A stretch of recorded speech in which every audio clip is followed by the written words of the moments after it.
대만의 반도체는 단기적으로든 중장기적으로든 낙관을 할 수 있다. 다만 삼성이 경쟁 대상이 안 된 지가 벌써 몇 년인데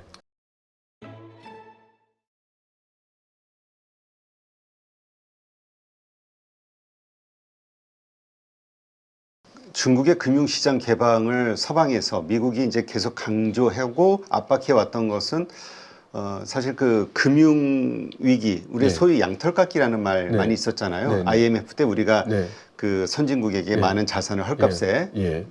빼앗겼던, 네. 매도했던 것처럼 네. 그러한 상황을 통해서 예. 지난 수십 년간 이어져온 무역 적자, 예. 그거를 단박에 예. 중국에서 회수할 것이다라는 분석들도 예전에 좀 있었던 걸로 기억이 나는데 네. 지금 어떻습니까? 그 중국이 과연 금융위기, 네. 왜냐하면 기업 부채가 상당히 네. 심각하다는 이야기들이 몇 년 전부터 계속 경고가 나왔었잖아요. 네. 네. 어떤 상황으로 봐야 될까요? 가능성. 근데 그 중국 경제의 특징 중에 하나가 국내 경제와 그 외부 경제를 격리시켜 놓은 체제라는 거고요. 부채나 그래서 그 중국 내 금융 자산에 외국 자본이 차지하는 비중이 5%가 안 됩니다. 네. 그러니까 무슨 말이냐면 망하든 흥하든 돈을 벌든 돈을 잃든 중국 자본이라는 뜻이고요. 우리가 일본에 대해서 일본의 그 국채 위기 이런 거 얘기할 때 일본의 채무는 국채는 대부분 채권자가 일본 국민이기 때문에 금융위기는 일어나지 않는다 그렇게 얘기하잖아요. 네. 똑같은 논리를 중국에 적용한다면 중국의 모든 부채는 외국인 부채는 5%도 안 돼요. 아, 그래요? 예, 아니 그거는 의도적으로 그렇게 컨트롤 해온 거예요. 네. 그래서 중국에서 금융위기가 네. 일어날 가능성은 특히나 희박하다. 금융위기가 이렇게 보는 일어날 거군요. 가능성은 있습니다. 그런데 생각해 보시면 중국 같은 경우에는 수년 전부터 그러니까 그 팬데믹 나기 전부터 금융위기가 일어날 가능성을 열심히 주장을 하면서 그 대책을 세워서 진행해 오고 있었거든요. 그래서 그 금융위기의 정도, 컨트롤력, 그러니까 중국 정부의 통제력을 가지고 지금 그 잘 막아내고 있다고 그렇게 봐야 되겠죠. 네, 그렇군요.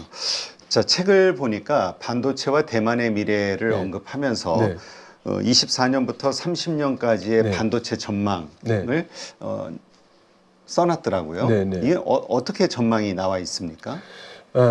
지금 그 대만에서는 반도체 분야에 대해서 자신들이 이제 완전히 장악한 것으로 이해를 하고 있고, 아, 그래요? 그다음 이것이 이제 시장은 계속 급성장할 걸로 그렇게 이해하고 있습니다.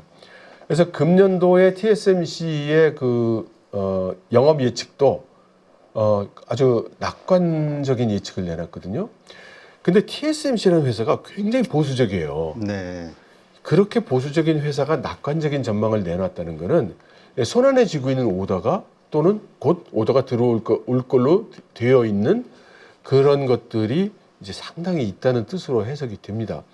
그래서 대만의 반도체는 단기적으로든 중장기적으로든 낙관을 할 수 있다. 다만 이 양안 전쟁 리스크가 그게 이제 제일 큰 리스크인 거죠. 그렇죠. 그런데 그 TSMC하고 이제 인텔 간의 연합에 대해서 계속 네. 여러 시나리오들이 좀 시장에 네. 나오고 있잖아요. 네. 어떻습니까? 미국의 입장에서는 반도체 이걸 전략적으로 키우기 위해서 인텔을 상당히 키워줄 거라는 게 사실 작년까지, 네. 작년 초반 중반까지만 해도 그런 생각들이 시장에 가득했었는데 인텔은 상당히 갈수록 어려워지는 것 같고요. 그러니까 아무리 지원을 해줘도 아무리 돈을 밀어줘도 그런 고도 기술이라는 게 팍팍 나오는 게 아니죠. 그래서 지금 TSMC는 어떤 식으로 보고 있다고 이 콜린 황이 얘기를 하냐면 미국 내 미국 회사를 하나 키워줘야 되겠다. 아까 말씀드린 그 지정학적인 판단과 우리가 유일한 그 파운더리 공급업자가 되면 이제 미국의 테크 자이언트들이 네. 야 이건 리스크가 너무 커 우리끼리 따로 좀 개발을 해볼까 이러면서 이제 이 견제할 거라는 거죠. 네. 그래서 자기들의 큰 전략으로 봐도 미국 회사 하나가 좀 똑똑한 놈이 나와서 야, 점유율 한 20%까지 네가 좀 먹어주라. 이게 이제 그 TSMC 입장이거든요. 그래서 TSMC는 인텔이 됐던 뭐 어디가 됐던 미국 회사 어디를 반도체 기술을 키워주는데 긍정적이에요. 네. 그런데 또 트럼프가 뭐라고 얘기를 하고 있냐면 그 지배주주가 대만 회사면 그건 미국 회사 아니지. 또 이렇게 얘기를 해서 아, 그러면 내 돈만 가지고 들어가서 되는 게 아니니까. 그러니까 이제 여기저기 모아가지고 엔비디아도 뭐 이렇게 해서 우리 다 모여가지고 엔비디아, AMD, 뭐 TSMC 같이 뿜빠에 해가지고 시쳇말로 그렇게 해서 요 회사 하나 밀어주자. 기술은 내가 밀어주고 지금 이런 얘기들도 하고 있는 거죠. 네, 그렇군요. 아, 요즘 뭐 나오는 뉴스 보니까 TSMC 2나노 반도체 수율이 네. 3나노를 추월했다. 네. 그러니까 뭐 최첨단 선단 공정이 지금 네. 아주 기술이 뛰어나다라는 네. 게 이제 증명이 되고 있고 네. 계속해서 이 일이 몰릴 수밖에 없는데 네. 삼성전자 네. 이제 인텔은 좀 격차가 벌어진다고 하지만 네. 오히려 TSMC하고는 많이 벌어졌죠. 네. 한 불과 몇 년 전까지만 해도 이 삼성전자의 야망이 좀 컸었는데 TSMC는 지금 전혀 경쟁자로 보는 것 같지가 않은데요. 제가 그 금년 초부터 이제 지금 대만에 대한 책을 준비하고 있어서 그 취재 여행을 지금 한 달에 한 번 정도 가고 있습니다. 아, 네. 근데 TSMC 이야기 듣기가 너무너무 힘들고요. 그런데 한 가지 느끼는 거는 그 대만에 있는 그 반도체 쪽 종사자는 대만 사람이든 네. 한국 사람이든 다 삼성이 경쟁 대상이 안 된 지가 벌써 몇 년인데 한국의 미디어는 항상 삼성이 대단한 걸로 이야기를 하더라. 네. 라고 이야기를 하더군요. 아, 그렇군요. 하긴 뭐 시장 점유율만 놓고 보더라도 완전히 상대가 안 되죠. 근데 TSMC가 이렇게 지금 80%가 넘어가는 걸로 제가 알고 있는데 네, 첨단 공정 그렇죠. 네, 네. 예. 뭐 전체적인 시장이 계속해서 또 그렇게 올라갈 수밖에 없죠. 네. 경쟁.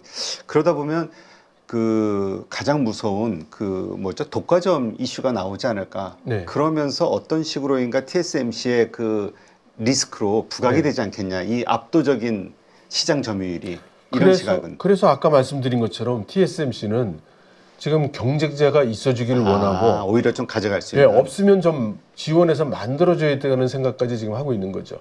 네. 그런 측면에서 삼성전자에서도 칩을 TSMC 칩을 모바일에 뭐 저 핸드폰에 적용했다 이런 뉴스를 본 적이 있는데 네, 네. 뭔가 협력이 일어날 가능성이 있을까요? 그러니까 지금 경쟁을 하고 있는 분야가 파운더리니까 지금 그런 거는 이제 협력이지만 사실 지금 우리가 얘기하고 있는 맥락하고는 좀 다르죠. 그러면 삼성의 파운더리와 TSMC의 파운더리 간의 이야기가 돼야 되는데 그러면 삼성이 TSMC를 충분히 인정하고 자기 입지를 인정해야 그게 가능할 텐데 삼성이 그럴 리는 없을 것 같아요. 삼성전자는 TSMC의 어떤 그 독보적인 기술력이라든가 이런 걸 인정을 안 한다 이렇게 보시는 건가요? 그 지위를? 그렇게 봐야 되겠죠. 그러니까 지금 모바일 부문에서 TSMC 쪽에서 만든 칩을 사가게 된 것도 삼성 내부에서는 상당한 갈등이 있었다고 들었거든요. 당연한 네. 일이겠지만.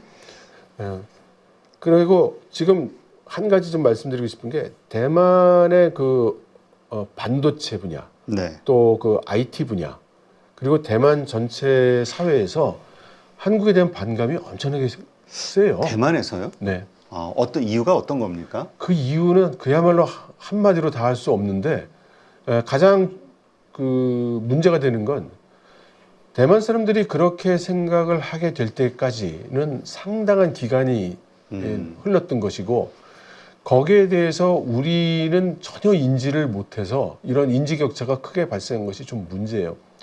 저는 어떤 느낌까지 받냐면 우리가 일본의 젊은 청년들이 한국에 오면 네. 이 사람들 왜 이렇게 일본에 반감을 갖지? 뭐 이런 거하고 똑같은 상황이 한국과 대만 사이에서도 지금 나오고 있다. 네. 예. 예전에 그 저희가 대만 수교 단교하면서 중국하고 수교할 때 네. 그때 봤던 뉴스가 기억나는데 진짜 그 막 혈맹이라고 생각했는데 하면서 막 태극기 불태우고 거리에서 막 그 분노하던 그 장면들이 떠오르네요. 예, 왜냐하면 그 단교하기 전날까지 그 단교 안 한다고 했었거든요, 우리나라가. 네. 그리고서는 이제 그 퇴근 시간 될 때 전화해가지고 우리는 수교하고 너희하고 단교하니까 내일 방 빼라 뭐 이렇게 됐죠. 예, 조금 심했어요. 네.